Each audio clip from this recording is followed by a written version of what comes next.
So can we start the meeting, Pam? Are we recording? Okay. For those on Zoom, the treasurer, Andrew Brooks, has just entered the room, so he's here in person. So we have a quorum. We have 4 of the 5 audit committee members.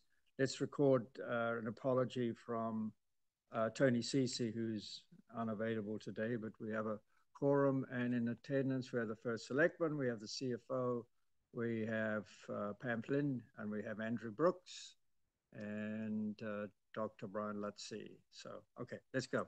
So the first item of the agenda is to approve minutes, and a slight change to what is here on the agenda. The ad hoc meeting, special meeting on May 10th, we have to approve that. There was a meeting, there are minutes. We have to approve that, but the other date is incorrect. There was a meeting of the audit committee, not on that date, but on March 27. So any comments on either of those minutes from any member of the committee? I have a ministerial change or suggestion, which is on the draft minutes for May 10th. Under paragraph 1, it's just a tense issue where it says Mr. Fryer lead discussions. It should be Mr. Fryer led discussion. Got it. That's all? That's it. Mary, you have anything? I believe that the original minutes, although it looks like her name is spelled correctly now, was somewhere where it was noted that Ann's Kelly Glenn's, her name has an E at the end. Absolutely. So there's somewhere, and I can't, oh, I see. At the special meeting on May 10th, she doesn't have an E on the end of her name. Well, we better fix that. So we'll add that, if that's okay. Yep. Yes. Janet, do you have any changes to the minutes? No, I don't. Okay, good. So can I do them together and have a proposal to approve these minutes? Proposal to approve the minutes as with the changes. Second? I'll second. All in favor? Aye. Okay, thank you. So we will go to 5B, which is review of most current monthly financial reports.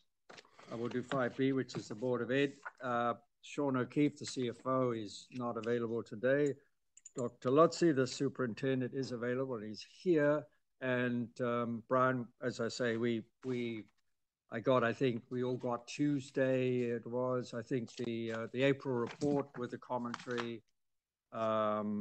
Looks like things are more or less on track, maybe a fraction of a percent higher than they were, 75.5 or something than last year, but very, very close. So we've all had a chance to digest it. So look forward to your comments. Well, thank you, Rob, and thank you for allowing me to Zoom in this morning. I do apologize for not being there in person. It's unusual that neither Sean nor I are available, so thank you for your flexibility and for adjusting the agenda as well. You mentioned the most recent financial report that we just recently shared with our Board of Education on Monday night is the April financials. As you know, we close out each month as we're doing our work and move forward. The actuals, as you mentioned, are at 75.5% attainment of the FY24 budget, with an additional 23.1 million encumbered. And as you know, the way that boards of education manage and towns manage is through encumbrance accounting. So we've got our salaries, benefits, property services, other anticipated costs that are encumbered. And as we continue to approach the end of the fiscal year, we continue to keep a close eye on all of those encumbrances and work to liquidate as many as possible, as we get closer and closer to the end. All in, our remaining available balance on the 24 budget is $2.1 million. And you mentioned the fractional difference in the attainment year to year, and that is simply a timing issue on some supplies and equipment, which happens depending upon when we take delivery of supplies that are ordered, things like that, just in the timing. So our operating budget, there are a few items that we're keeping a close eye on. Our out-of-district placement is always one of them. Our Overtime budget is something that we keep a close eye on, and some of the other, smaller items that are, maybe encumbered, and we're waiting to get the final cost so that we can finish those out and see where those balances are, or other. There are some conferences and travel and other things that happen in the end of June, after the school year ends, which we like because it doesn't disrupt the school operations and gives our teachers an opportunity to go to do some learning and preparation for the new year. So there are some expenses that are not on the books, so to speak, here, but will fall within our available balance. And we do anticipate being able to close out the year with some type of available balance. It's premature to say what that might be, but the budget is running well, and we're managing it to meet our strategic priorities, as you might imagine. Just to go through the entire packet, I'll be brief, and I'm more than happy to answer any questions as best as I can. Our grants. So again, we received $2.6 million in grants to date. We've expended 1.2, and which gives us a balance of 1.4. And almost just about all of the grants that we receive are 2-year grants. And so what we're doing is you're spending some of that, and it's a rolling balance. So we're always spending out the second year of grants that we'd previously received, plus part of the first year of the new grants that we've received. And that's just the best way to manage those grants over time. It gives us a little bit more flexibility should unexpected things come up or needs arise, especially because most of our grants are related to the special education services that we provide for students. So it gives us the ability to be responsive in real time. And that's how most districts that I know of certainly manage their grants as they're doing that. Our school lunch program has had a very successful year.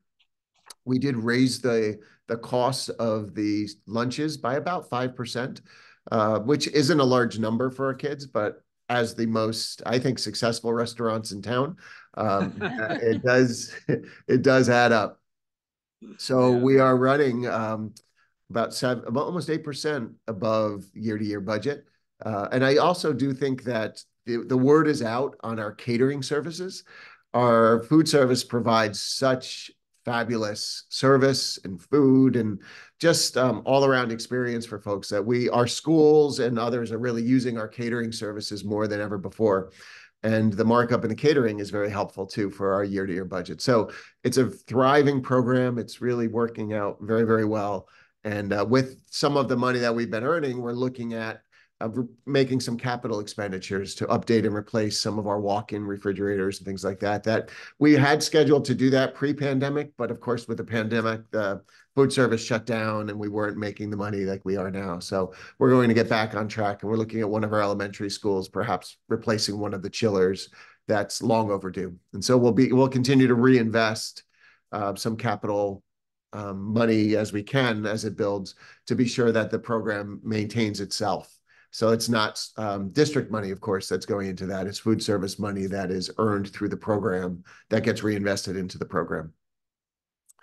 The end of the packet that you have are the capital projects. And we've worked very hard to close out as many of the capital projects as we could. We had some that were on the books for a little bit, and we had some that were really challenging with our boilers at the elementary schools in particular, where we thought we had a good price on that, and the town had funded us and very generously. But then when the actuals came back, it was twice that cost. So the long and short of it is we have completed those projects. The boilers are all in place across the board. They've all been commissioned and ready to go. And we have put our calendar together for capital projects as we go through the summer. But the management of those programs and the coordination, I know with Anne and her department and, financing of those, I believe it's been, I know it's worked very well. The coordination has been very strong. And as we're able to close these projects out, anything that's unexpended, as you know, rolls back onto the books for the town. So I know it's helpful for us to move through as quickly as we can and to close out those projects as swiftly as possible. So the long and short of it is that we are in good shape. Our budget has appropriately and sufficiently funded our endeavors throughout the year as we've looked at our student needs and the district needs, and we anticipate ending in a strong position in the next month and a half. Good. good, good. So, questions from the committee? I had a quick question, Brian. It's in your overview here. In terms of overtime, what's the year-to-date number? And give me an example of what types of employees benefit from overtime. Sure. So if you look over on my page numbers are stapled here. Page 6, you have the salaries account.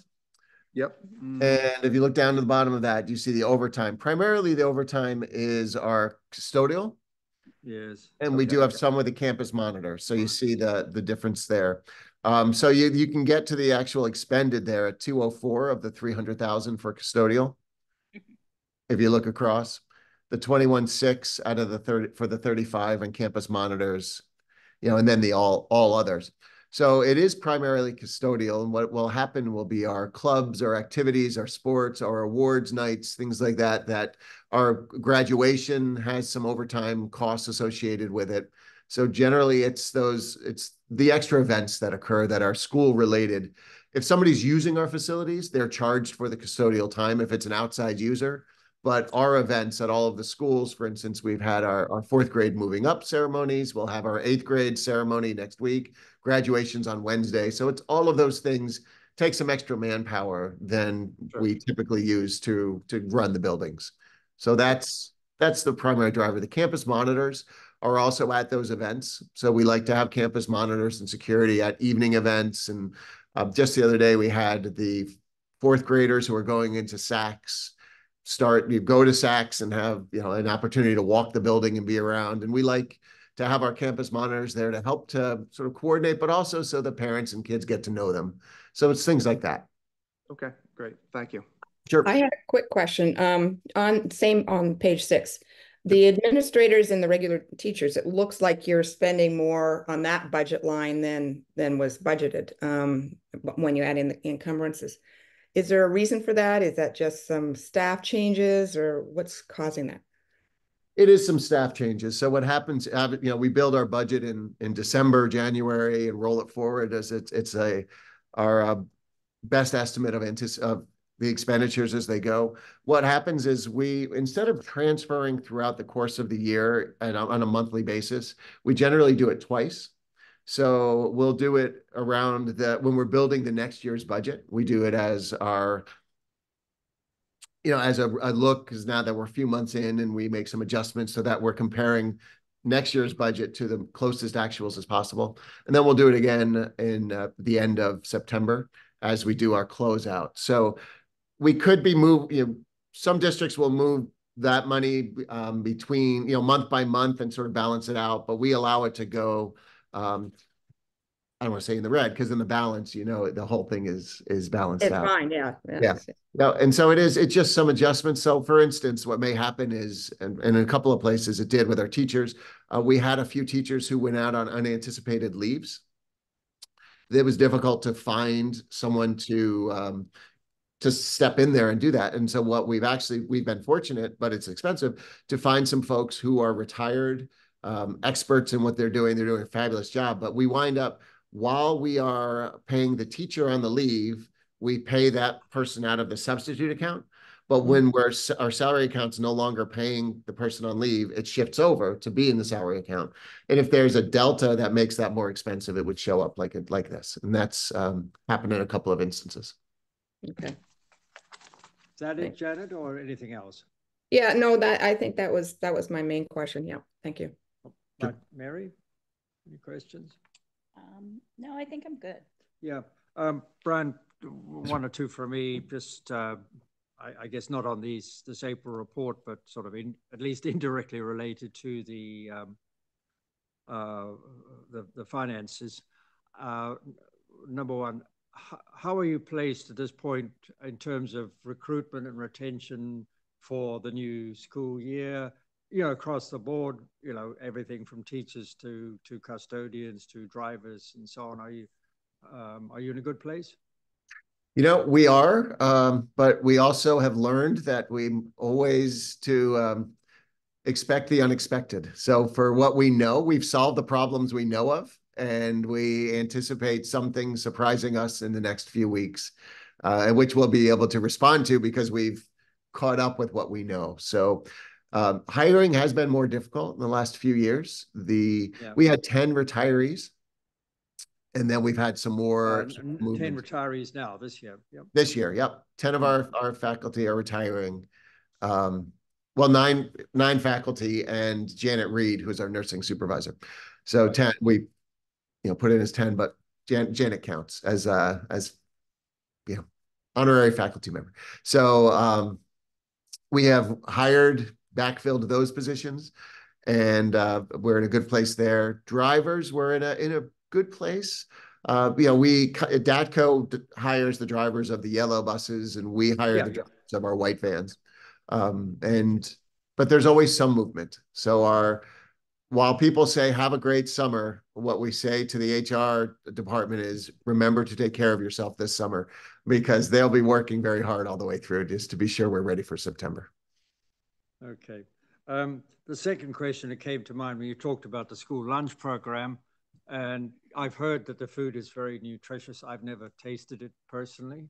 But the question really was, do you have a sense of how many students in this school district are, if you like, what's the term, challenged for adequate nutrition on weekends? The sort of kids that filling in the blanks, for example, around the county, and Westchester covers, but in this district, children who, really dependent for nutrition in a large way, Monday to Friday, with what the school does, and, maybe more challenged on the weekends. I don't know how you collect those numbers, but do you have a sense of? Actually, we do. So we're what you'd call a self-op, right? So we don't use a Whitson's or Sodexo. We hire our own folks and do it all internally. We do, and through that, we're not on the National School Lunch Program, which has certain requirements. I know, yeah. Yet we still do identify students that are in need and provide them with services. We provide them with free meals, so we do keep track of those, the number of students and families impacted. Actually, the numbers for filling in the blanks, I believe, have increased here in New Canaan for our kids, and part of it was getting the food to the child. We're all of our best intentions, and it's always important to put ourselves in the shoes of the child and understand why they may not be bringing the food home, because they may not want to be carrying it home on the bus where everyone sees them carrying it home, things like that. So we've solved some of those problems in order to increase the uptake of food on the weekends with our kids and families. We also have a very generous individual donor we're now in the second year of a wonderful program that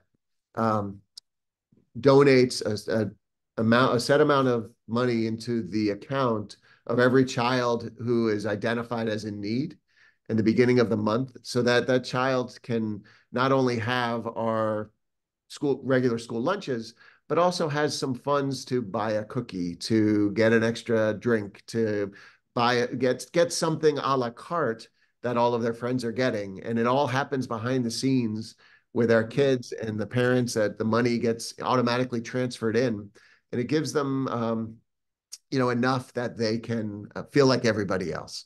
So it's the food and feeding children and making sure that their needs are met has been a focus of ours, and it's going to continue to be. No, I was expecting an answer like that, but it's good to hear how we are able to collect that information on how we help children who have these needs as well as we do. So any further questions for Dr. Let's see while he's here. Well, Brian, thank you very much. Thank you for getting up early and driving all the way to Hartford so you could sit in that nice room and join us at 8:30. Yeah. Have a good day and a good summer. I know there's a lot of work to do, but have a good summer. We certainly will. And thank you. And thanks for your flexibility with the agenda. And I look forward to seeing everyone soon. Thanks. Good. Thanks, Brian. Take care. All right. Bye. Thanks, Brian. All right. So we'll move now to items on the agenda. 3, the independent audit update. I'm going to throw it at Catherine, but I mean, this is an interactive session. I mean, it has Sean on the agenda, but he's not here, of course. So on item 3, we look for, I don't know if you need to come up here, but up to you. So we start with you, Catherine, and then go straight into item 4. I appreciate you doing this presentation for our new committee members. So say if you could take up to around 20 minutes for all of this, and any questions that come when you're done. So all yours. Okay. And by the way, Catherine, we should minute it, Mary. We welcome Catherine as the lead partner on our audit. We've worked with you. You worked with us longer than I've been involved with this, Catherine. And, you've known us, Town and New Canaan, for a long time. But congratulations on I mean, you've been a partner for a while now, but taking over our account as the lead partner, and we look forward to working with you again. Thank you. Year. Thank you. I look forward to working with you all as well. Is it all right if I share my screen with the presentation? Okay. Yep, absolutely. Yeah.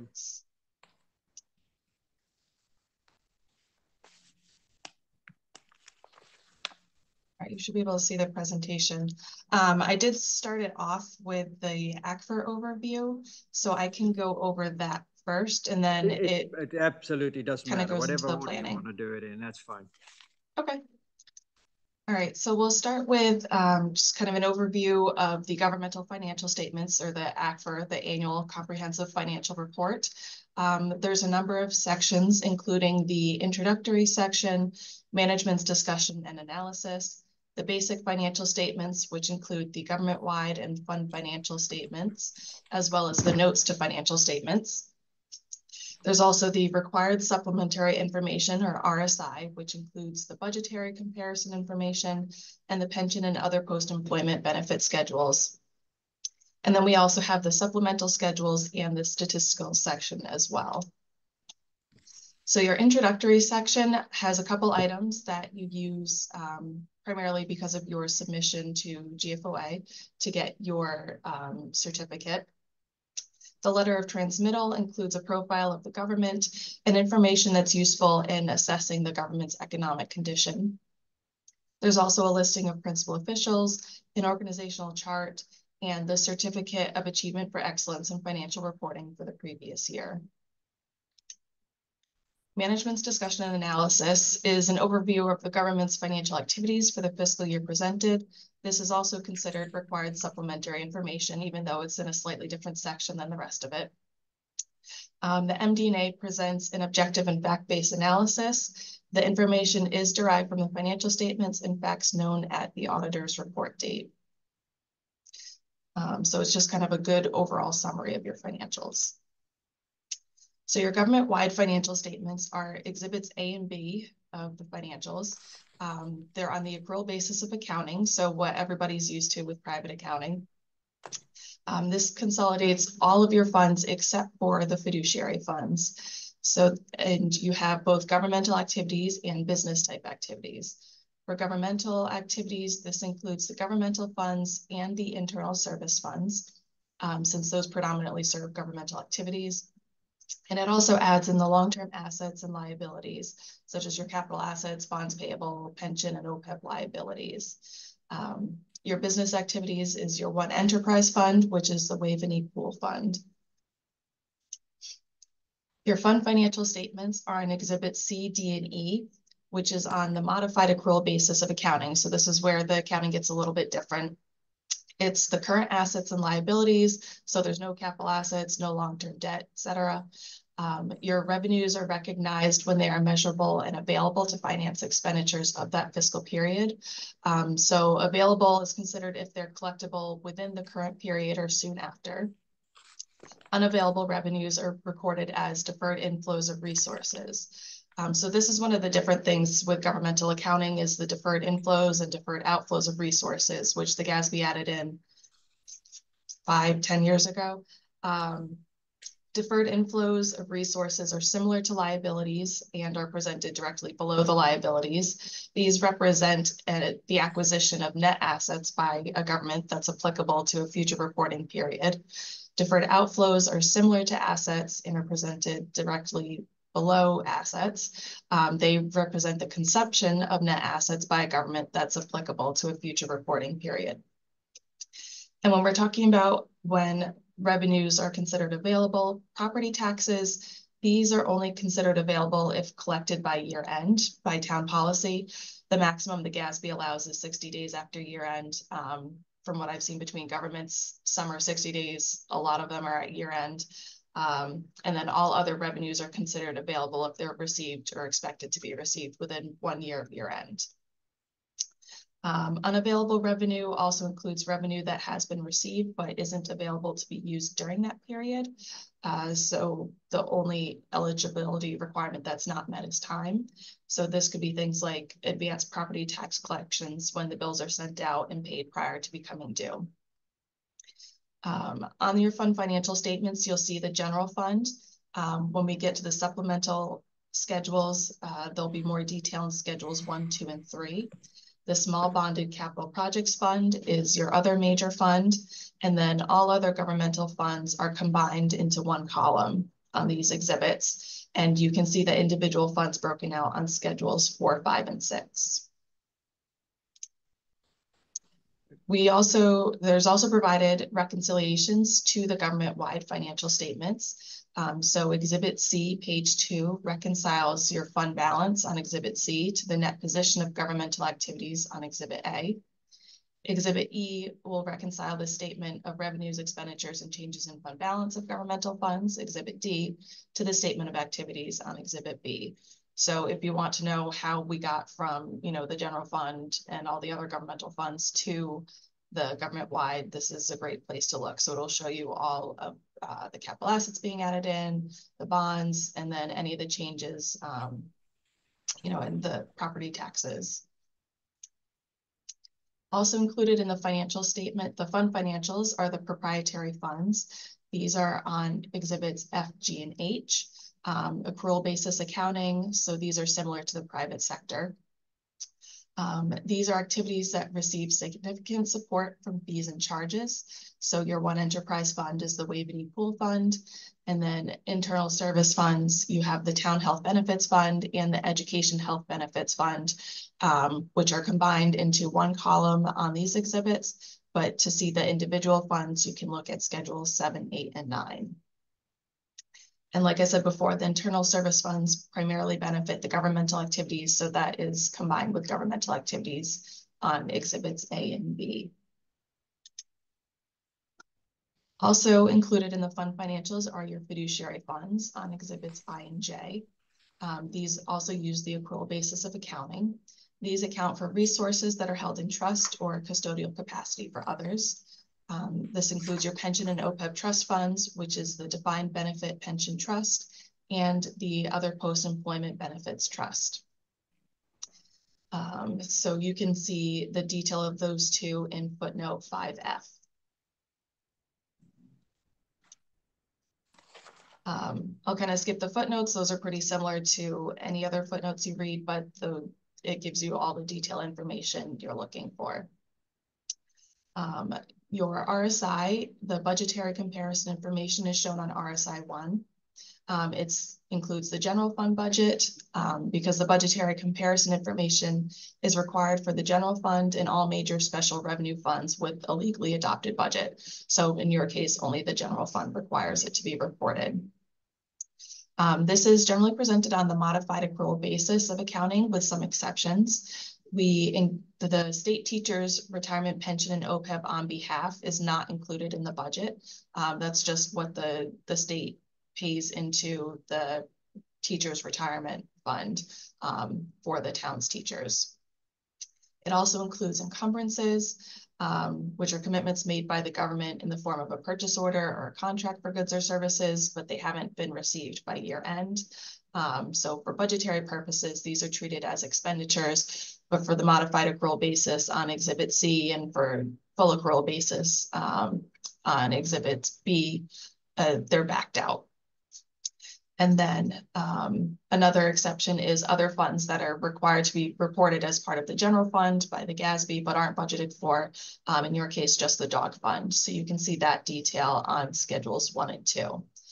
And then RSI 1B, which is the notes to RSI, includes a reconciliation to the revenues and expenditures on Exhibit D. Also included in your RSI are the pension and OPEB schedules. These are just the required schedules that need to be reported. Those are on RSIs 2 through 5. And so those will be information on both the town's pension and OPEB, as well as the state teachers' retirement. Your supplemental schedules for the general fund, we present combining financial statements as well as the report of the tax collector. The other governmental funds include the combining, as well as the sewer district fund budget and actual. And then the internal service funds have a combining as well. And the statistical section is supplementary data and trend information. Most of this is presented over 10 years. So you can see some good trends, including your financial trends, the revenue capacity, debt capacity information, demographic, economic information, and operating information. And then you have an additional trend information on table 17. This isn't required, but was added at your request, but this is the general fund budgetary basis, current and prior year actual comparison. So I'll take a minute and I can answer any questions you might have on the financial statements before I move on to our planning communications. Catherine, this is a great summary of the ACFR and the reports we do. Is it possible that you could provide us with a copy of these slides? Yes, I sent them to Anne earlier this week. Oh, did you? Okay. So perhaps it could be just... Anne handed them out in hard copy for us, but could you send electronically to all of us as well? Thanks. You got it. Just one point. Thank you, Catherine. That was great, and we've got the slides. You mentioned GASB at some point. I'm not sure if everyone here knows what GASB is, but I mean, could you just elaborate a little bit on who makes the rules for ACFRs and sets the accounting standards and on that kind of thing, just briefly? Yep. So the GASB is the Governmental Accounting Standards Board. Very similar to the FASB, what they do. It's just the accounting rules they implement are not always the same. So I think one of the biggest differences is the modified accrual basis of accounting. So that's where we really diverged. The GASB started in, I want to say, the mid-'80s. So they've been setting the rules for governmental financial reporting since then. Sometimes they kind of take into consideration what the FASB does. Sometimes they do things differently. I know when they implemented the lease standard, they were looking at what the FASB was implementing. Ultimately, they went a different way, just because government stakeholders, need different information than maybe private company stakeholders need. So, it's a completely separate standards board that sets these standards. They're looking at what, the bondholders may need, what citizens of the government may need, what the town's elected officials may need. So that kind of drives how they implement new standards. And I will say they did just come out with GASB 103 last week. So that one is about the financial reporting model, which we were a little nervous that it was going to completely upend the financial statements, and it ended up being, more minor tweaks that will be effective for, I believe, 2026. So it's not too major, nothing. Correct. I think the biggest thing, I had a conference this week where they talked about it a bit. The biggest thing will be some improvements to the MD&A, all the budgetary analysis that is done in the MD&A will actually be moved to the notes to the RSI. which I think is an interesting change, but it kind of makes sense to put it all where the budget is. So that I think was probably the biggest change. We usually, or used to, put on the agenda, and we should get it back on, any updates to accounting standards and that kind of thing. Usually, isn't it, you know, there are many meetings there aren't any, but we should do that, I think. Okay. For anyone who doesn't know, actually, you know, you've got this FASB, which sets for the Financial Accounting Standards Boards for the private sector, and then GASB. They're funded by the same foundation, actually, and they're in the same place, just over the border in Norwalk, so they're just down the road. But although it's called Government Accounting Standards Board, it's basically for municipal government. Don't think the federal government follows these rules; they don't. So, just for background. So, any questions from you? I had a quick question for Catherine. For the defined benefit plans, is the accounting similar to sort of private sector US GAAP with things like AROAs and discount rates, or is there a different rule or set of an overview on how defined benefit pensions are? Good question. So I'm not very familiar with FASB rules because I haven't had to use them in many years. But they do use the accrual basis of accounting. We have the fiduciary fund reported for the town has a fiduciary fund reported for the assets.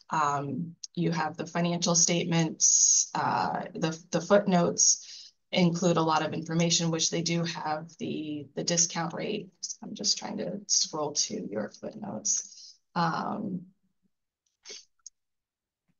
And so the actuary does take into account the discount rate, long-term expected rate of return, all the, a summary of their actuarial assumptions are in there, including mortality rates.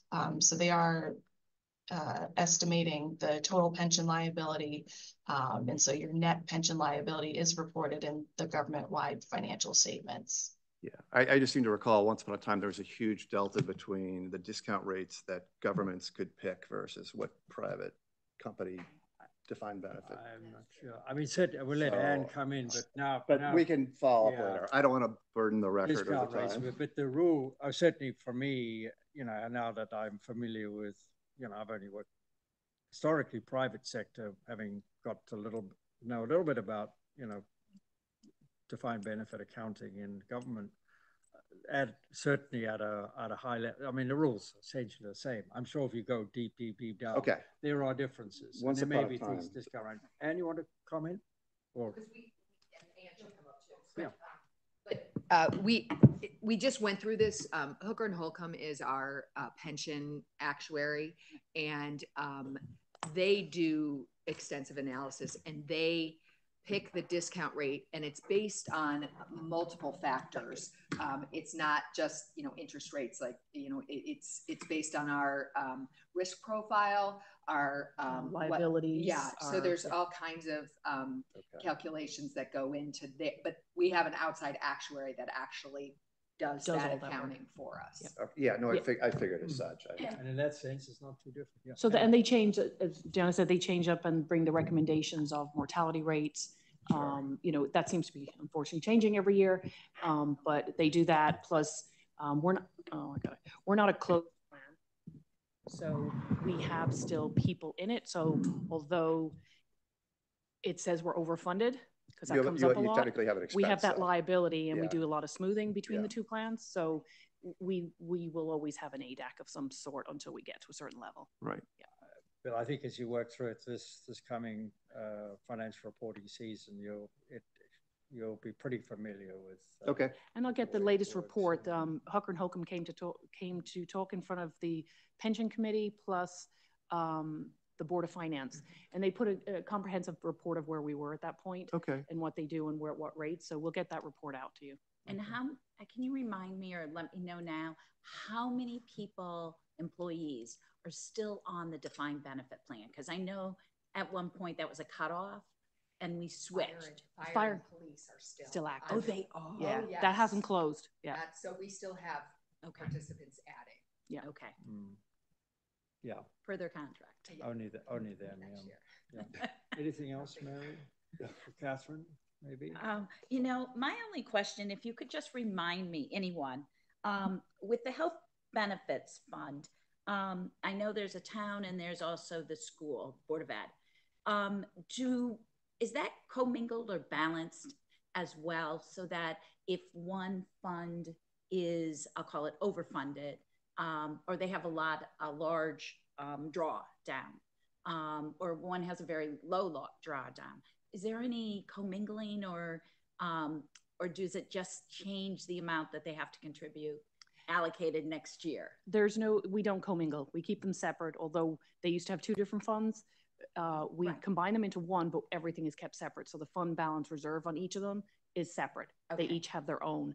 The Board of Ed has a set 40% that they keep as a reserve in their internal service fund reserve. Okay.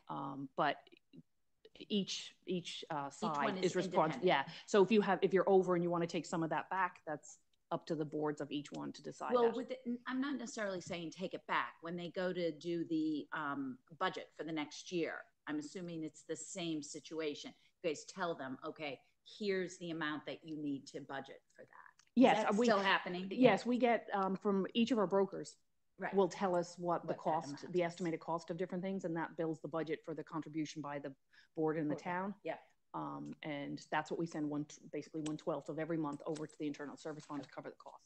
And we don't, because of the funding levels of the ADACs, for the OPEB, we don't on the town side, well, both sides actually, we're not technically drawing down. We may draw down for the first time in 25 because the return has been so good and we wanted to keep that up. The ADAC was lower than our claims, so that we were paying more in, so that it gave us the ability to keep that money in the fund for reinvestment to keep it building. Right. So our future contributions are less at that point. They had been for a while, and then the liability went back up again in rates, because that's what I say. When every time they change that table, it changes a bit.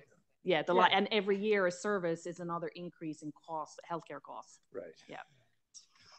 All right, so why don't you stay there, and let's move to the planning, because let me just get my need notes. to come in on that. All right. So, Catherine, do you want to go to the planning slides, which is, you know, a broad look at the timetable and deliverables, and sure, I can start that. And tell us about your staff planning as well, as you go through this. So thanks. Okay. So I'm going to go through some of our preliminary communications. These are all contained in the formal letter that we'll send to the town council this month. So one of the things we'll talk about is the timing of the audit and the deliverables. So we're currently working on planning right now. We have scheduled with the town. Can I just stop you before you get it? So the communication engagement letter essentially is that? Yes.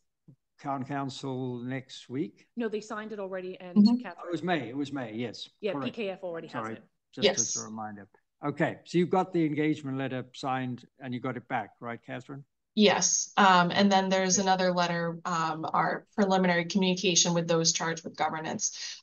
So we send that to the town council. So this is just kind of an excerpt from that letter. Good. Okay, sorry to interrupt. That's fine. So we are working in May, approved and signed. Yep. Okay.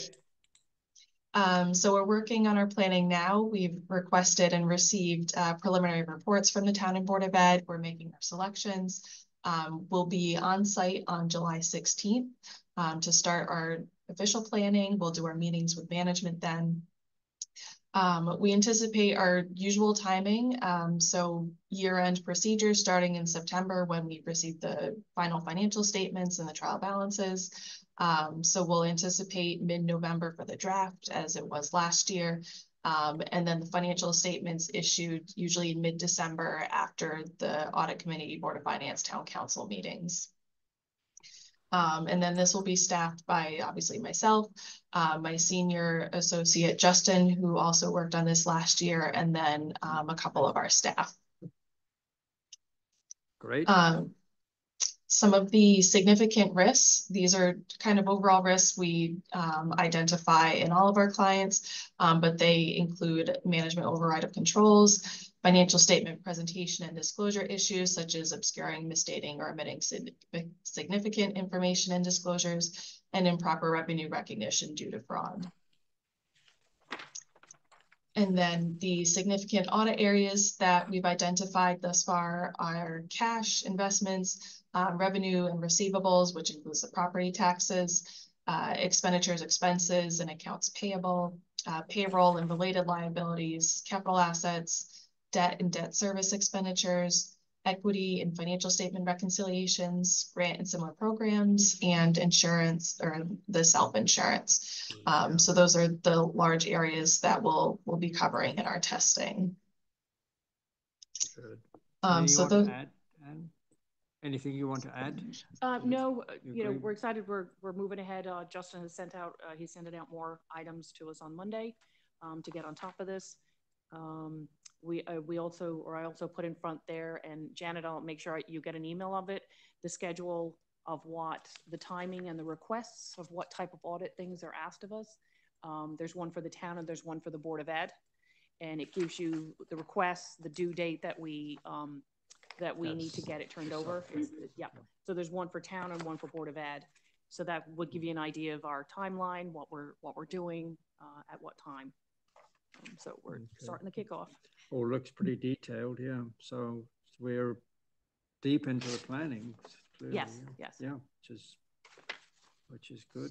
And we're starting our year-end procedures internally as well for our departments, the cutoff dates, to get everything in place. Last time you can have a rec so that you get your equipment in before June 30th. We're all starting that. Fixed assets already. I know that's a big thing. We're already into getting all that organized so that we can start getting that loaded right away.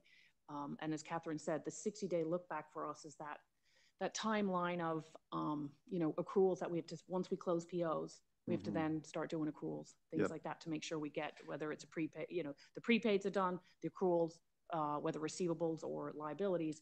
And that all has an effect of what we're loading, certainly for fixed assets. If we get an invoice, for some reason in August and it's a $20,000, it's got to go back and I have to reload that asset. So that's a lot of that we do. So when the September comes, the goal is to get a whole package out to Catherine's staff. Great. Well, sounds good. Yep. Any comments? No questions? Great. Janet, any further questions on this, on the audit planning? No, sounds all good. And I'd appreciate getting those electronic copies. Sorry, I'm away for the summer. No, there's some good bedtime reading here, pages and pages of dates and what's got to be due by when. So all the detail. So it's there. So it looks like we're in good shape for the planning. So and I'd like to thank whoever, I don't know if it was in you department or somebody else, but these wonderful spiral bound copies of last year's report, because I killed a bunch of trees with my refrigerator at home, but having it all organized like that. Our tree on the cover, yeah.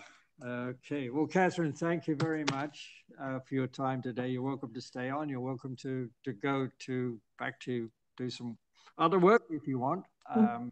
But we look forward to working with you between now and December and getting this done. So great, thanks for the presentation. Absolutely. All right, good. So let's go now to item 3, and then we'll go to 5A after that, and which will be, review of the town March or April, whatever you have. Okay. So on the internal audit, just to summarize where we are. So we put out a request for proposal. We got a whole bunch of proposals. Early in the year, we reviewed them, decided to interview 2 firms, CLA and Cohn Resnick, which we did in April.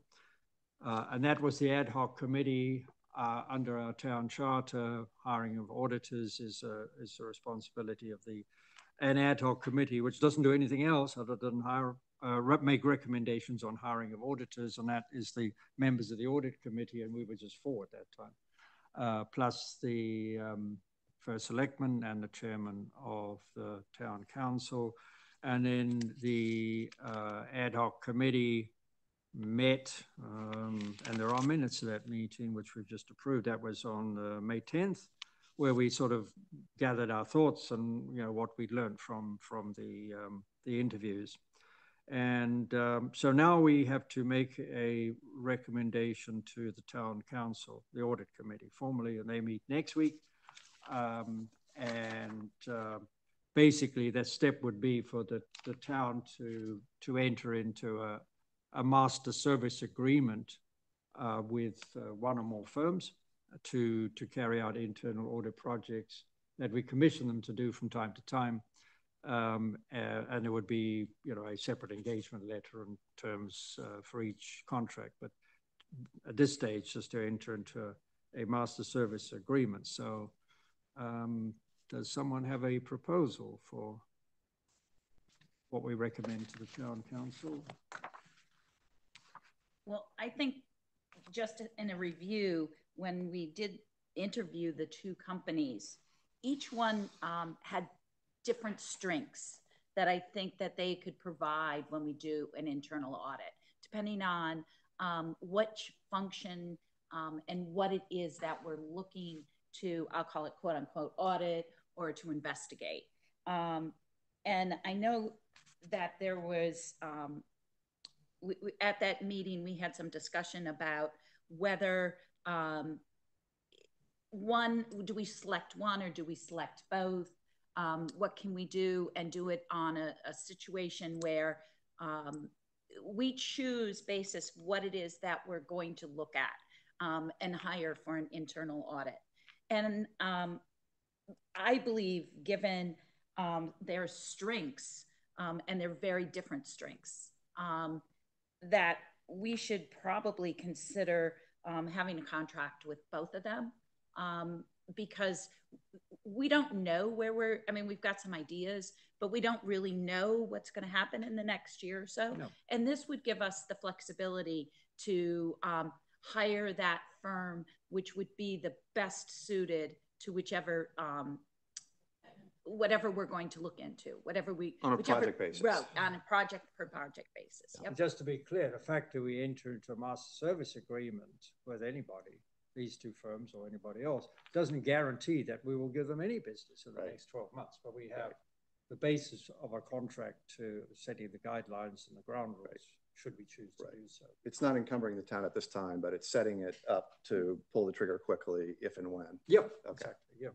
Sounds. And, you know, and there's another aspect, which is staff availability. I mean, it could, this is the primary factor, but one firm says, I can do it next month. The other one says, I can do it in 9 months. I mean, that might factor. That's a huge difference. Yeah.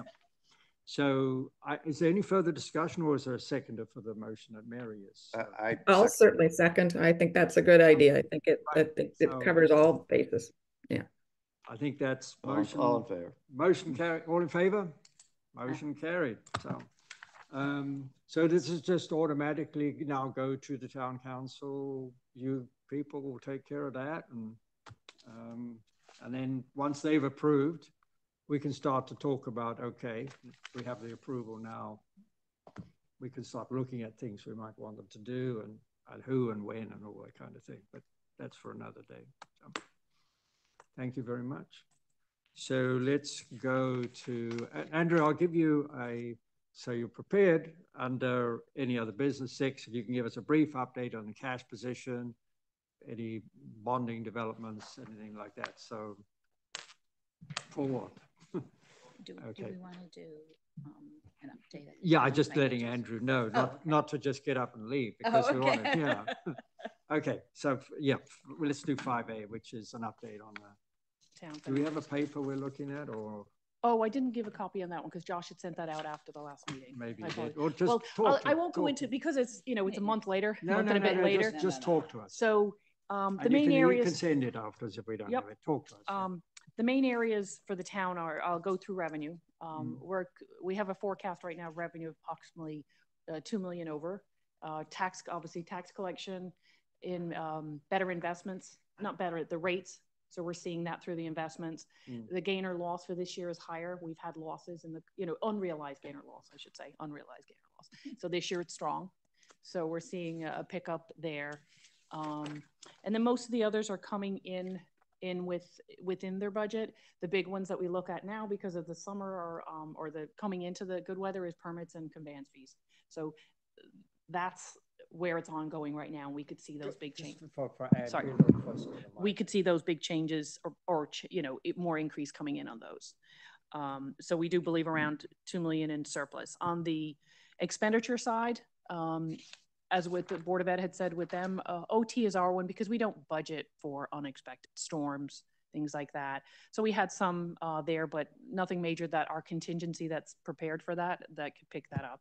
Are these mostly public works people? It's public works, fire and police. When you have differing staffing differing staffing issues as well, when you have to replace positions, there's a time period where overtime is picking up that slack while either someone's in the academy or while you're still trying to get someone in to fill those positions. There's an OT backfill on that as well. So that they're the main departments on it. We did not go out to bond in fiscal year 24, which means the estimated interest payments we would have made based on the schedule, that was 650,000. That's surplus coming under budget. So that is a definite coming back as a under budget item. We have a couple of other little ones here and there. So we're estimating possibly $1 million between the 650 and then some other items. We're closing down our POs, our recs, probably the third week in June. We do that so that per accounting rules, they have to have the goods in hand or the services done by June 30th. So then we know, what the surplus is at that point. So obviously we're on budget, but we will have some savings. So if you have particular questions. Any questions sounds good. And I've got a really basic question. Under the expenditures, the way the town defines debt service, is that both interest and principal? Yeah, we break it down on both sides, interest principal for the town and interest principal on Board of Ed. And then also in that number is the Board of Ed lease that resides on the town side. That's okay, so it's not treated as debt. Yeah, so, yeah, makes sense. And that's the lease payments. We just actually went out, the bid is out right now for their 25 lease. Okay. Again, so apologies for another really basic question. But when you put your budget together, and I know there's a lot of framework around what was last year's budget, this year's budget, expenditures year to date, is there any phasing of the budget on a monthly basis? Do you do that? So you try to, other than things that are sort of straight lined or you've got a pretty good handle on the run rate, but you might say in this quarter, we have high expenditures on this cost center. I know where you go. Quarter we have like plowing the snow, right? Yeah. Do you? Is that how? No, we're actually trying. As I mentioned before, we're trying to. I want to change this report. Okay. There's a couple other things that need to get changed ahead of this type. We want to use our system, Eunice, that can do that phasing. So it looks at to say, this time over the past 5 years, this is what happened in these months. So that gives us a better, makes a lot of sense. That's what we're trying to, that takes a little bit more of in depth to get set up, but I have a couple of other things that I have to get set up ahead of this. That's great. But that's a definite thing I want. It's great that you're looking at it. Oh yeah, and a forecast. I want to build a forecast into the report as opposed to just what was last year to this year, because where a rolling forecast. Yes, a rolling forecast. Oh, so that would give you a year-to-date kind of budget as opposed to just you looking at the annual budget. So you wouldn't have these kind of variances where you expect that your conveyance fees and permits are likely to be higher in the spring, but we're just looking at is that what you're saying? It will so I can, from a budgeting aspect, when we load the budget, instead of just doing instead of doing like just one number at the beginning of the year, depending on which ones we do, we can stagger it so that, it looks back to say over the past 5 years, here's what your budget, or here's what was spent in those years, and they build the budget for you that way. So we can run those type of reports to say the budget from March of last year to the budget of this year, this is what it looked like. Right. If I'm answering your question. Yeah, no, I mean, because that's what I've always found with these reports. You have the annual budget, but some stuff is more seasonal than, chugs along every month. Debt service. Yeah, debt services can be a big swing as well. So No, that could throw. I mean, that would be a great development. Yeah, I agree. I mean, so, I mean, you guys don't necessarily, but yeah, there were some challenges around, staff continuity. When Anne came here, I think you built a good team. I think, just confirm, I asked Brian the same question. I mean, you got still staff stability now. You got a team that's got We some got a team. experience. We're still training, but we got a team in place that we're looking at everything from bottom up. You got some other initiatives, but you're now in a position, if you keep the team together, we can start building on these things that we want to do.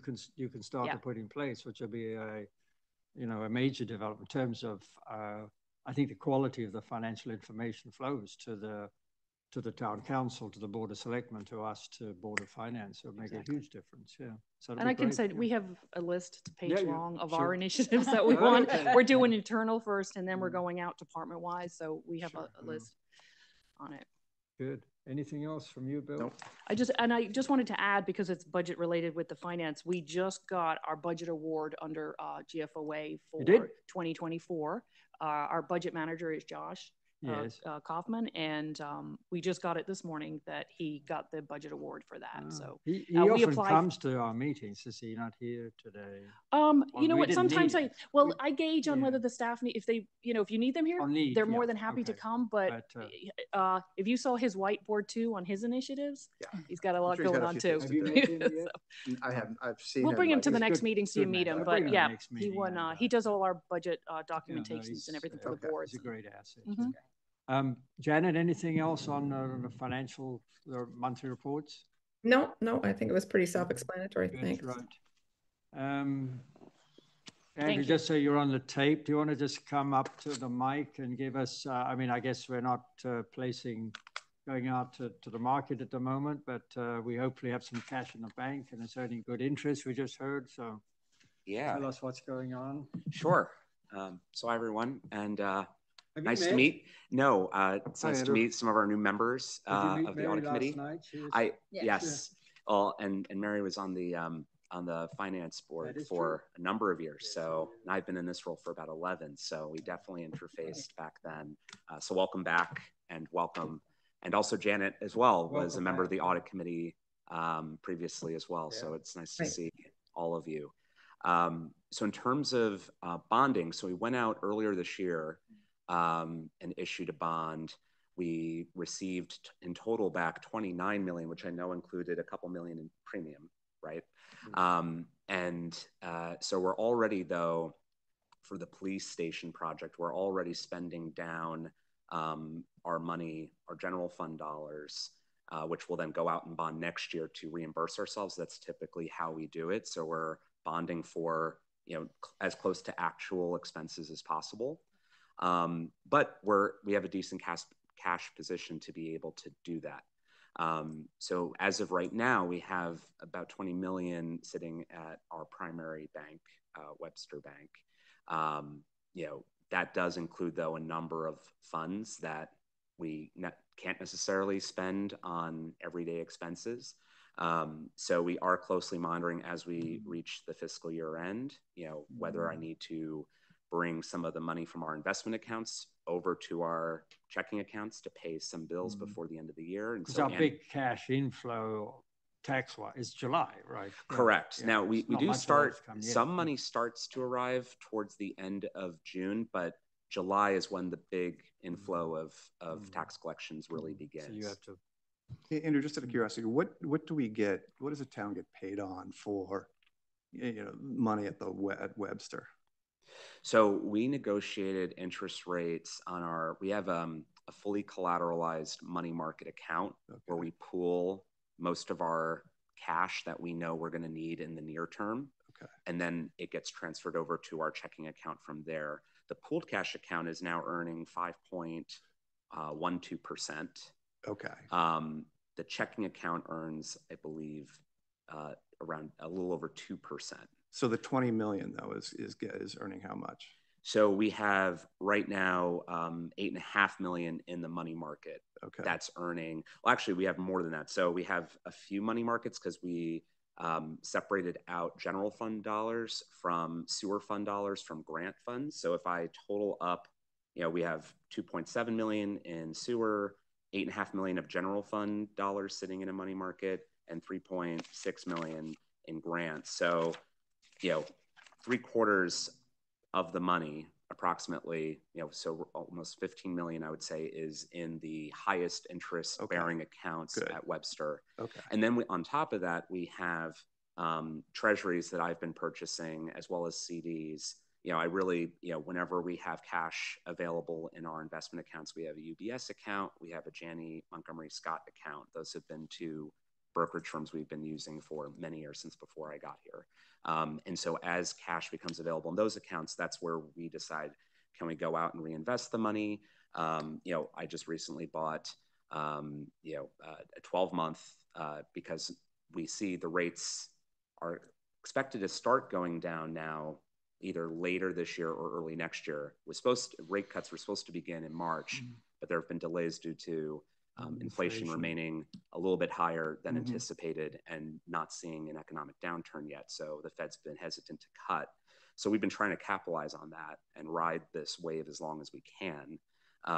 So right now, most of our, we have, I'm trying to give approximates here, but around 15 million at UBS, and I want to say 10 million at Janney, but we are in the process of transferring, or we may be transferring some money back over to Webster shortly to make sure we have enough to pay our end of year bills. Sure.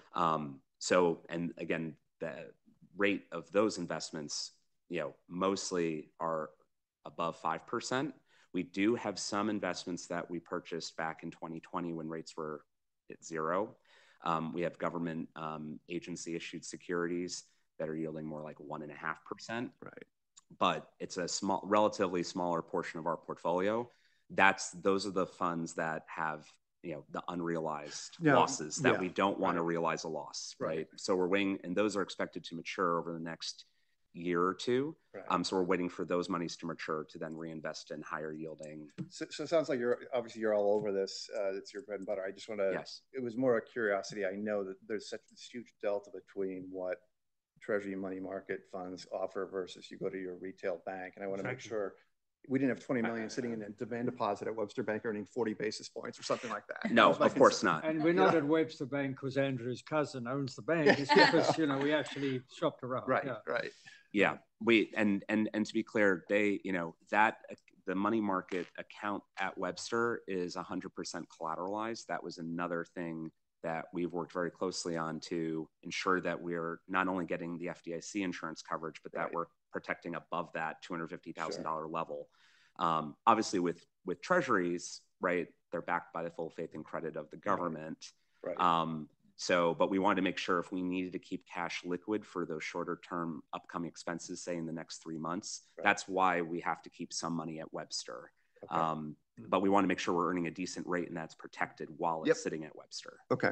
All right, good. So just to give you an overview and to add to what Andrew said here. So what we did was just speaking about. Sorry, forgetting. We had money at we have different funds, as Catherine said. The Internal Service Fund that had like $2.5 million sitting in a checking account.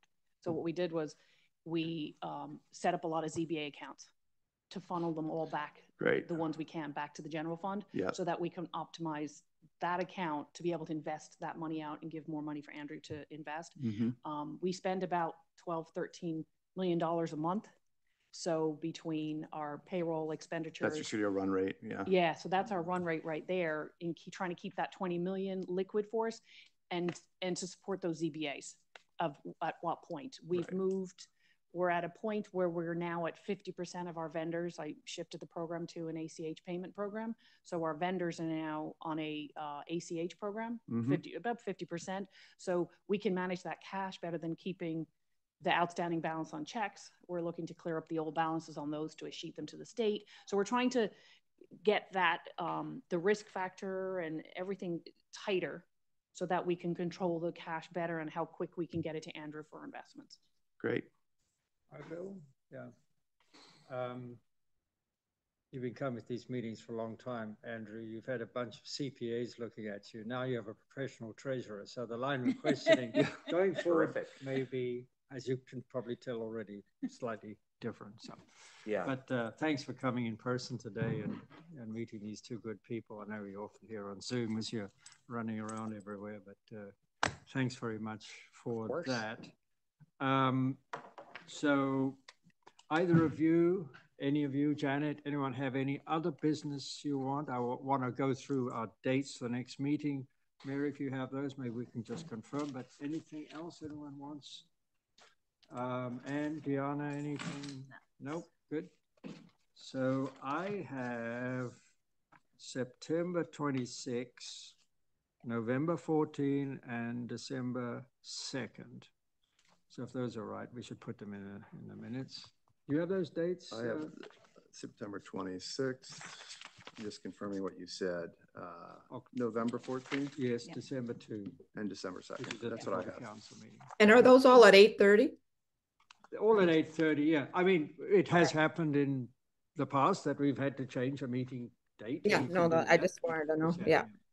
Yeah, you got those, Janet? Yes, I do. Thank you. Okay. And that's what I wanted to bring up in terms of like usually around November is the time that we look to possibly say, can we put another meeting on the schedule? Yes. Because we wouldn't need, as Robin knows, we need to hit the boards in December, but we want to make sure that the audit committee is comfortable with the report. And there's a lot of movement at that point in time. So sometimes we add a second one in November. Sure. Yeah. And just getting back to the internal audit, which we haven't had any internal activity for several years now. If council approves this and we decide to embark on some internal audit projects, we may well have to establish a subcommittee, and that'll lead to additional meetings that are beyond this calendar. But that's to come. So, if nothing else, can we have a motion to adjourn from someone? Motion to adjourn. Second. All in favor? Thank you, everyone, for your attendance. Okay.